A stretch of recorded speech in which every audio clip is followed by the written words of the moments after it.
We start off with two counter trades on an otherwise lackluster day for the markets. While major U.S. indices finished the day mostly flat, international stocks saw outsized strength today. We'll get more on the MEGA trade in a moment. But first, Netflix surging nearly 5% today, posting its highest close since late last month. The stock has so far outperformed the broader market and its streaming peers so far this year. The latest move coming after the Wall Street Journal reported the company aims to double revenue by 2030 and targets a market cap of $1 trillion.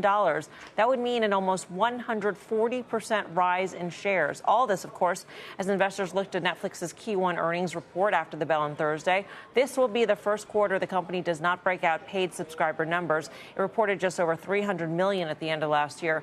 But will those results help boost the stock further? Is it, in fact, Teflon to tariffs? Guy, what do you think? I hate a 5% move in earnings. Decent volume day, but I think you got to stay the course.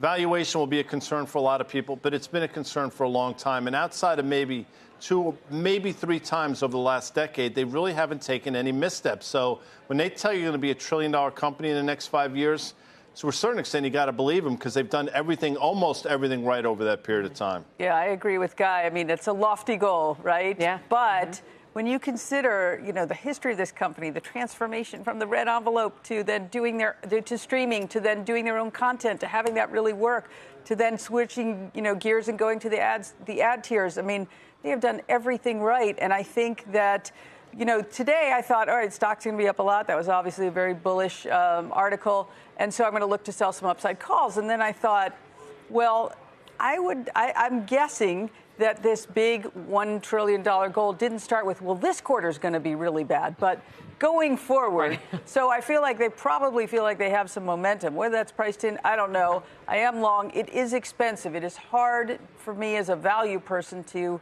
keep this, but they've just continued to dominate. And I'm trying to think, is there an industry, maybe Tesla early on in the EV evolution, that was it. There was no one else.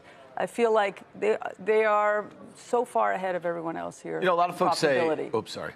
A lot of people say it's like recession-proof. But if you go back to 2022, there was an earnings recession. There was an economic recession. I think consumers pulled back a little bit. Stock still left 70% from its all-time highs, And so I just do think that's interesting. The less clarity, I know you don't like guidance, but, the idea that this company is not breaking out a very important metric that really did guide the stock. And I don't think it was one of those things that if they, for the last 5 years, had not been breaking out subs, that the stock would have acted too differently when it was down in 22 or when it's been up, 7-bagger or whatever.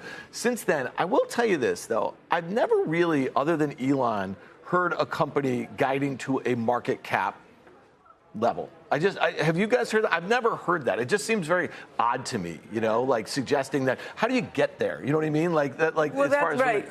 But I would think it's guiding to a revenue level and a profitability level. And well, did they give it? But they didn't give us that. They did. Really? They did. I mean, the revenue they did, revenue but goal, yes. Double revenue. Yeah, but like, right. all right. But what are the margins? Is advertising, the ad tier, is that growing? What does the advertising situation look like? X that. I just think it's just a very odd thing because there's a lot of things that go in to make the sausage, and we just don't know what that stuff is. Let's be clear.